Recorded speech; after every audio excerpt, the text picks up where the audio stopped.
민주당 배워야, 민주당을 배워야 한다는 건지 민주당이 배워야 한다는 건지 무슨 얘기인지 좀 보겠습니다.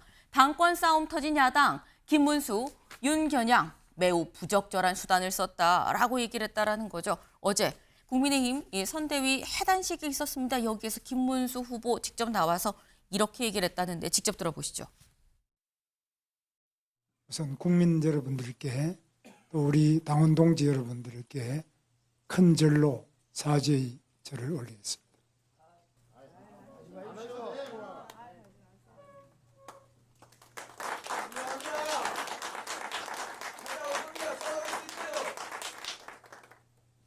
우리 당이 당내 민주주의가 무너졌다고 생각합니다. 민주주의가 완전히 사라져버렸습니다.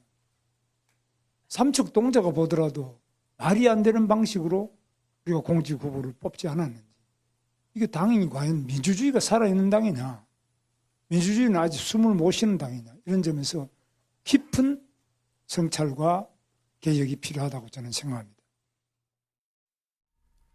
네, 김문수 후보 사실 꽤 큰 절도 하고요. 그리고 한 얘기가 깊은 성찰이 필요하다라고 얘기를 했는데, 그러면서 좀 부적절한 수단을 그동안 이 당대표를 뽑고 공직 후보를 뽑고 할 때 쓰지 않았느냐라고 얘기했는데, 중앙일보는 이걸 김성태 의원님, 네. 윤석열 전 대통령을 겨냥한 거다라고 얘기를 했습니다. 동의하십니까? 저는 동의합니다. 김문수 전 후보에게 네. 선거운동 기간 내에도 후보는 정말 살아온 삶 자체가 윤석열 전 대통령과 본질적으로 다른데, 일정 부분 윤석열 대통령이 임명한 고용노동부 장관 저는 중시하고 본인 할 도리 다 했다. 그렇지만 윤석열 대통령 당정간의 그 3년은 당대표를 갖다 당원들이 자유롭게 뽑을 수 있었냐. 그걸 자유롭게 뽑았다 하더라도 그 당대표가 1년 이상 넘어가는 거 봤냐. 사실상 개혁신당의 이준석 대표도 결국은 윤석열 전 대통령 뜻에 따라서 우리 당에서 그 친구에게 성비위법으로 몰아가서 윤리 징계까지 해가지고 내쫓았잖아요. 그래서 이런 사단이 된 것이고, 또 이제 바로 그런 윤석열 전 대통령의 그런 당정 관계 때문에, 아니 이 대명천지의 공당이 8명이 그 치열한 경쟁을 통해서 선출된 후보가 네. 그 야심한 새벽에 후보가 교체되는, 이 정말 대한민국 정당사에서 잊지 못할 그런 흑역사가 만들어진 거예요. 그런 부분에 대해서 이제 김문수 당시 후보는 저랑 대화를 나눌 때도, 이거는 상당히 우리 당이 지금 이제 이 건전한 합리적 보수의 가치가 상실된 극우적인 정당도 이런 정당을 안 하는 건데, 그 본질은 바로 당내 정당 민주주의가 훼손되고 전체적으로 우리는 민주주의의 위기다. 그걸 지금 김문수 후보 입장에서는 선거를 치르고 나니까 완전히 깨달은 거예요. 그런 측면에서 윤석열 전 대통령의 핵심 척근들이 당을, 그리고 당정 관계를 네. 이렇게 파탄시키고 정치를 실종시킨 부분에 대해서 상당한 비판이고, 앞으로 이걸 제일 먼저 시급하고 개선해야 된다는 그 의지를 담아낸 겁니다. 네. 지금 말씀은 이 김문수 후보 입장에서는 당연히 이런 얘기를 할 법하다. 그리고 실제로 윤석열 전 대통령 그리고 친윤그룹에 대해서 비판을 한 걸로 나는 보인다라고 말씀을 하셨어요. 네. 관련해서 조선일보 기사 제목 볼까요? 조선일보는 오늘 이런 제목으로 지금 기사를 썼습니다. 국힘 사명감 없다. 되레 목소리 키운 패장 김문수. 지금 사실 김성태 의원님께서는 이런 얘기 할 법하다. 윤석열 전 대통령 이 직격할 만하지 않느냐라고 했는데, 또 조선일보는 되레 목소리를 키울 상황이 아니지 않느냐, 패장이지 않느냐라는 취지로 또 약간 제목을 뽑았어요. 어떻게 보십니까, 박 의원님? 예, 저는 기본적으로 김문수 후보, 국민의힘 대통령 후보였습니다만 동의할 수 없는 부분이 많이 있죠. 예를 들어서 일제강점기 우리 조상의 국적은 일본이었다라고 하는 그런 역사 인식이나 중대재해처벌법이 처벌 위주의 법이어서 잘못된 법이다라는 시각을 가지고 있는 노동부 장관으로서의 아주 부적절한 이런 인식들, 이런 것에 있어서는 대통령 후보의 자격이 없다라고 저는 반대하기 때문에 안 찍은 거 아니겠어요? 그럼에도 불구하고 이 선거 기간 중에서 후보로서 놓고 보면 정말 아주 좋은 달리기 신발을 신고 네. 아주 열심히 달려도 이재명 후보를 쫓아갈까 말까 한데, 윤석열이라고 하는 족쇄를 이만한 걸 달고 끌려 오는 걸 보니까 안쓰럽더라고요. 그러니까 우리 민주당과 이재명 후보에게도 순간순간 좀 위험한 어려운 순간이 올 때마다 윤석열 전 대통령이 등장해서 그걸 덮어줬어요. 부정선거 영화를 보신다든가 반려견을 끌고 한강변을 산책하는 이런 네. 활보하는 모습을 보인다든가 뭐 여러 가지가 있었잖아요. 전광훈 목사의 집회장에 메시지를 보내 읽게 한다든가 이건 도대체가 후보를 도와주는 게 아니라 후보를 망치는 일을 하고 있으니 저희 입장에서는 뭐 박수를 칠 일이지만 김문수 후보 입장에서 보면 김성태 의원님 말씀대로 저도 이해가 가는 게 무거운 윤석열 의원 족쇄를 못 끌어낸 자기 자업자득이에요. 네. 그럼에도 불구하고 조선일보가 패장이라고 하는 이미지를 강조해서 패장이 큰 소리 친다라고 하는 이 이유는 뭐냐면 거기에는 이후에 국민의힘의 정비 과정에서 소위 이제 당권 경쟁 과정에서 김문수 대권 후보가 계속 안 물러나고 여기까지 도전해서 더 어렵게 만드는 거 아니야? 라고 하는 그런 의구심까지 실린 기사 제목이 아닐까. 저는 뭐 개인적으로 그렇게 분석하고 있습니다. 지금 박수현 의원님 말씀은 지금 여기서 굳이 패장이라는 걸 강조한 이유는 김문수 후보가 이후 대선이 끝나고 난 다음에 치러질 어떤 당권 경쟁 상황에서 다시 한번 참전을 할까 우려되는 차원에서 조선일보가 굳이 이런 제목으로 이런 기사를 쓴 거 아니겠느냐라고 지금 말씀을 하셨어요. 실제로 지금 국민의힘 안에서는 대선 이후에 당권 얘기가 계속해서 나오고 있습니다. 이 국민의힘 의원들 텔레그램 방이 있다 그래요. 요 안에서 무슨 얘기가 나왔느냐. 어제 한기호 의원이 김문수 후보를 당대표로 옹립하자라는 본인이 받은 어떤 지인의 메시지를 그대로 이렇게 복붙 올렸다라는 겁니다. 이 단체방에. 근데 요 얘기가 있고 난 다음에 그 뒤에 김성수 의원이 어쨌거나 우리가 뭐 민주당에 대응을 하려면 일단 긴급 의총을 좀 열어야 될 것 같아요라고 얘기를 했고 여기에 이 보면은 뭐 한지아 지금 이 고동 등등 이른바 친한계 의원들이 다 동의를 눌렀다, 동의했다라는 거죠. 근데 여기에 대해서 한기호 의원이 평소에 잘 의총 이런 데 안 오던 분들이 의총 열자고 하니까 좀 신기하네 라고 글을 썼습니다. 여기 이 글에 또 이제 똑같은 친한계 의원이죠. 정성국 의원이 아니 사선하신 분이 의총 열어야 할 때조차 구분 못 하시는 거 아닙니까? 라고 또 반박의 글을 올렸다. 이게 지금 국민의힘 내부의 어떤 텔레그램 방의 지금 대화 내용인 건데 김성태 의원님. 네. 지금 당권을 두고 지금 요 대화만 보면 김문수냐 한동훈이냐 뭐 그밖에 알파 더 있을 수도 있겠습니다만 지금 김문수냐 한동훈이냐 요 싸움이 벌써부터 시작이 된 거 아니냐라는 생각이 좀 듭니다.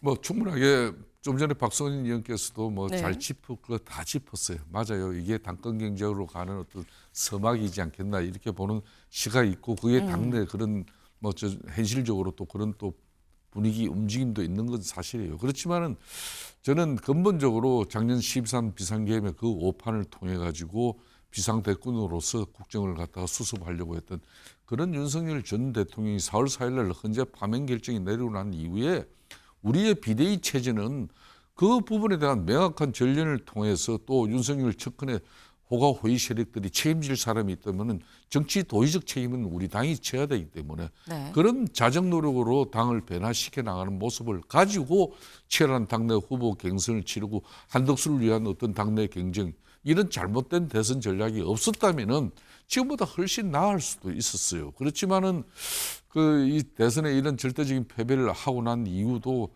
진정한 자정의 어떤 지금 어느 누구 하나 책임지고자 하는 사람이 없잖아요. 저도 뭐 정치를 조금은 했습니다만은 이런 정당의 모습은 좀 상식적으로 대한민국 정치를 좀 했다는 사람 입장에 두 번 다시 겪어보지 못하는 그런 상황이 지금 돼 있는 거예요. 아무튼 오늘 의총을 열어서 네. 책임질 사람은 책임져 주는 것이고 당이 어떻게 변화와 쇄신해서 혁신해서 국민들은 이제 이걸 보는 겁니다. 채찍질 들었으면은 이 당이 어떻게 이 집단들이 다시 보수의 건강함을 회복하는가 이걸 지켜볼 건데 뭐 이런 식으로 이전 투구하고 뭐 당권 장악에 자기들끼리 또 찍고 받고 하는 그 국민들 그거 보고 싶어 하지 않아요. 네. 그렇기 때문에 저는 책임질 사람들 책임지고 당에서 이게 백지화된 상황 가운데 뭔가 새 그림을 그릴 수 있는 건데 네. 기존 그림을 그대로 유지한 채 당을 변화시키고 뭐 일신하겠다, 자정하겠다. 그거 백날 해보자 안 되는 거예요. 근데 지금 사실 이 대화 내용을 보면 일단 김문수 후보를 당대표로 옹립하자라고 얘기를 하는 쪽과 아니다, 의총 빨리 열어서 뭔가 좀 바꿔야 된다라는 취지의 얘기를 하는 이 쪽은 이번 대선 패배에 대한 판단 자체가 좀 다르기 때문이 아닌가라는 좀 생각이 들거든요, 김성태 의원님. 예. 일단 김문수 후보를 옹립하자는 쪽은 어쨌거나 졌지만 잘 싸웠다, 젖잘 싸다라고 생각을 하기 때문에 김문수 후보를 얘기를 하는 걸 테고 이 반대쪽에서는 아니다, 빨리 의총 열고 뭐 바꿔야 된다고 얘기를 한다면 이쪽은 아니다, 이거는 완전히 백지화하고 처음부터 다시 기초를 놔야 되는 거다, 책임 소재 분명히 해야 된다, 완패다라고 얘기를 생각을 하는 부분일 텐데 당내 현재 분위기가 어디가 더 많은 겁니까? 저는 우리 당 지금 현재 현역 의원들 입장에서는 네. 지금 어느 누구도 지금 현재 이번 대선에서 정치적 책임을 지려고 하는 그런 양식 있는 그런 의원이 없기 때문에 그냥 흘러가는데 자기만 어떤 여기에 그냥 논란의 중심에 서고 또 자기가 책임져야 될 그런 상황 그 부분만 안 온다면 그냥 흘러가는데 이 무책임한 처신이죠. 그런 분위기가 지금 팽배해 있어요. 그렇기 때문에 저는 오늘 이제 당장 국회 본회의가 열린다 그러면은 해병대 최상병 특검법 같은 거 반대해야 될 이유가 없는 거예요. 또 김건희 여사 하나 지키려고 국민의힘이 김건희 여사 지키려고 만든 그런 정권이냐고.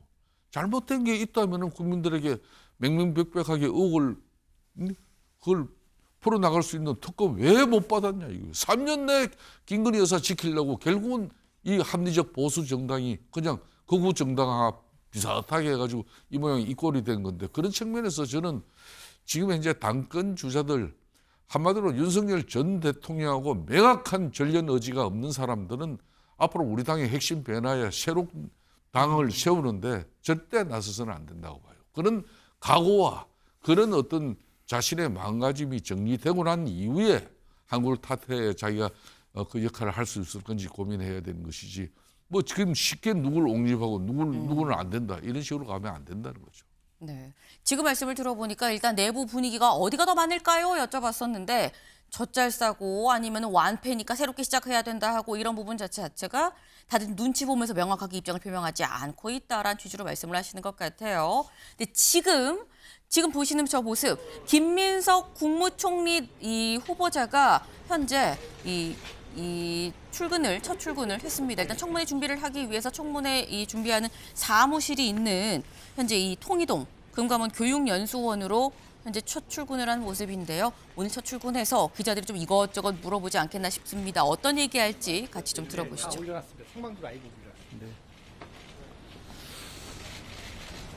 반갑습니다. 간단히 대표로 질문을 드리겠습니다. 잠깐만요.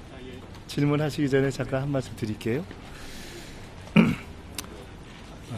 감사합니다. 국민의 은혜를 잊지 않겠습니다. 새 정부는 국민의 집단 지성을 하늘같이 받들 것입니다. 저도 그렇게 하면서 제2의 IMF 같은 그런 어려운 상황이기 때문에 민생과 통합 두 가지를 매일매일 새기겠습니다. 자세한 말씀은 청문회 통과 후에 말씀을 또 차차 드리기로 하겠습니다. 질문 주시면 받겠습니다. 예, 새 정부 첫 총리로 지명이 되셨는데요. 일단 소감 먼저 말씀 부탁드리겠습니다. 무한 책임을 느낍니다. 무한한 책임감을 느끼고 있습니다. 예, 혹시 언제 지명 계획은 있었고, 이재명 대통령께서는 어떤 당부의 말씀을 주셨는지 말씀 부탁드리겠습니다. 사실은 어제 발표하실 때까지 대통령님께서 직접 총리를 맡아달라 또는 총리로 발표하겠다라는 말씀을 직접 하시지는 않았습니다. 무언가 어떤 형식으로든 일을 맡기시면 해야 한다는 그 일이 무엇이든지 간에 생각을 하고 있었습니다. 그렇기 때문에 따로 그러한 당부의 말씀도 하시진 않았고 발표 후에 자연스럽게 다른 이러저러한 국정 사안들을 의논드리는 자리를 갖는 것으로 이어졌습니다. 그러나 만약에 말씀을 직접 안 하셨지만 당부가 있었다면 그 당부의 말씀이 계셨다면 알아서 전력 투구해라 라는 말씀을 하신 것으로 그런 뜻이 담긴 지명으로 생각하고 있습니다. 여러 자리에 대한 하마평이 나오고 있습니다. 윤승희 역시 출범한 당시이기 때문에 선거 기간 동안 많은 부상을 하셨을 것 같아요. 조각과 관련해서 어떤 부상을 하셨고 대통령님과는 어떤 공감을 좀 나누셨는지도 말씀 부탁드리겠습니다.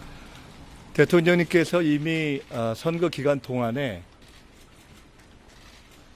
나라가 워낙 어렵기 때문에 남마와 같은 어려운 시기를 헤쳐갈 국정의 능력을 첫째로 하고 그보다 더 중요한 것은 국민에 대한 충직함이다. 이렇게 충직함과 능력 두 가지를 기준으로 고민 끝에 제기하신 것으로 알고 있습니다. 그리고 구체적으로 가급적 다양한 인물들이 국정에 참여할 수 있도록 하겠다라는 생각을 하시는 것으로 알고 있습니다. 저는 그것에 동의하면서 앞으로 저도 뭐 어제 지명이 됐기 때문에 이후에 함께 대통령께서 펼쳐갈 국정구상과 인사구상에 대해서 그러한 관점에 맞는 방향으로 이루어질 수 있도록 하겠습니다. 네, 김민석 후보자 이렇게 얘기를 했죠. 일단 총리 지명에 대해서 무한 책임을 느낀다라고 하면서 따로 지명할 때 뭐라고 얘기가 있었던 건 아니지만 내용은 뭐 이심전심 좀 알고 있었고 뭐 시키면 당연히 맡은 바 다 해야 된다라고 생각을 했다라고 얘기를 했습니다. 네. 지금 저희가 살짝 국민의힘의 내부 상황을 얘기하고 있던 중에 갑자기 김민석 후보자가 첫 출근을 하면서 잠깐 보고 왔는데 오늘 키워드가 그거였었죠. 민주당 배워야 민주당 이 배워야 하냐 민주당 을 배워야 하냐. 여기 볼까요? 권성동 원내대표가 어제 이렇게 얘기를 했다라는 겁니다. 민주당이 하는 걸 보고 배워야 된다. 국민의힘은 후보의 당선을 위해서 잡음 하나 없이 뛰는 모습 그걸 국민의힘이 민주당을 보고 타산지석으로 삼아야 된다. 민주당을 국민의힘이 배워야 된다라고 얘기했다는 거죠. 오늘 본회의 전에 국민의힘 의원총회가 있죠. 어떤 얘기들이 나올지 궁금해집니다. 저희가 준비한 소식 오늘 여기까지입니다. 오늘도 좋은 하루 보내세요.